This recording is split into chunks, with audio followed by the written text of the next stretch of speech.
మనస్సు మార్చుకున్న తర్వాత బాప్తిస్మం తీసుకున్నాం. బాప్తిస్మం పొందిన తర్వాత దేవుడు ఒక వరాన్ని ఇచ్చాడు. ఏ వరం అది? పరిశుద్ధాత్మ అనే వరాన్ని దేవుడు ఇచ్చాడు. ఇప్పుడు ఆ వరం ఏం చేస్తుంది నీ జీవితంలో అంటే, చదవండి, పాపమును గురించి, నీతిని గురించి, తీర్పును గురించి, లోకమును ఒప్పుకొన చేస్తాం. దేవునికి మన మనస్సులోని కింద చదువుకున్నాం కదా, అవన్నీ కూడా ఏమయ్యాయి?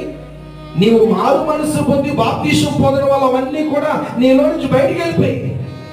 ఇప్పుడు అవి ఏం చేస్తున్నాయి అంటే, ఎప్పుడు నీలోకి ఎంటర్ అవ్వాలా అని ఎదురు చూస్తున్నాయి.